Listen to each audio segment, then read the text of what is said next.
Maka dalam hal ini, bahkan Sang Buddha mengatakan ketika seseorang sedang mempraktikkan meditasi dengan intensif, maka ada dua hal yang harus dilakukan. Yang pertama adalah noble silence, Ariyatun Hibawa.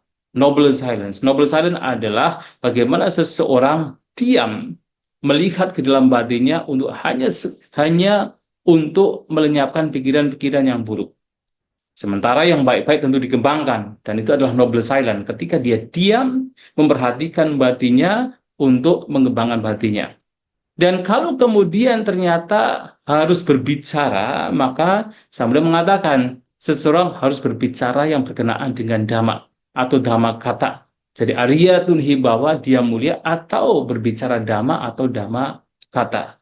Nah, di sini artinya adalah sibuk di dalam berbicara ini, yang pertama adalah ketika pembicaraan tersebut itu tidak bermanfaat. Dan ada berbagai macam pembicaraan yang oleh Sang Buddha itu dikatakan sebagai tiracana kata, atau pembicaraan yang sifatnya rendah.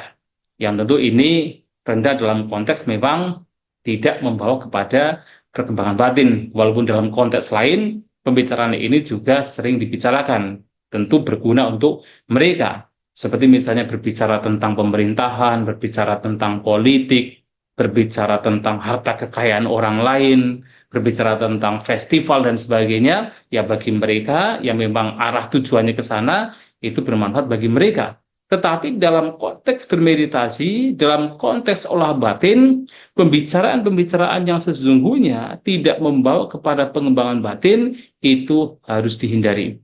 Maka kalaupun harus berbicara, berbicara dhamma. Berbicara yang membawa kepada pengembangan batin.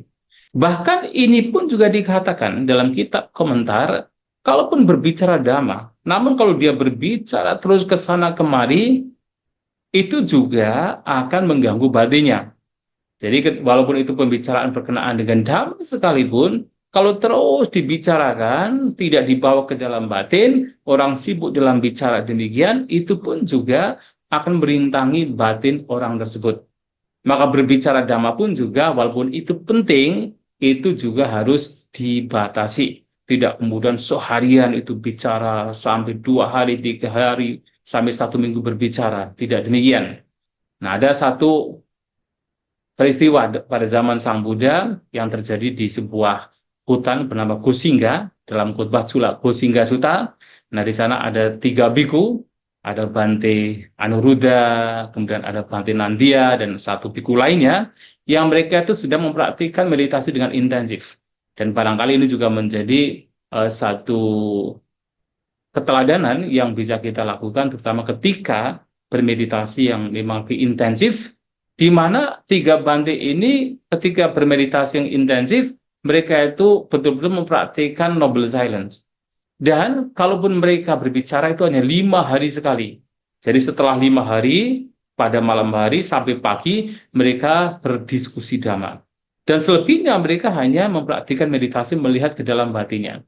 Artinya ada waktu-waktu tertentu memang yang harus digunakan untuk berbicara dhamma, berbicara hal yang berkenaan dengan meditasi, tetapi juga seseorang hendaknya mempraktikkan noble silence. Maka ketika seseorang sibuk dengan bicara, basarama itu menjadi satu rintang batin.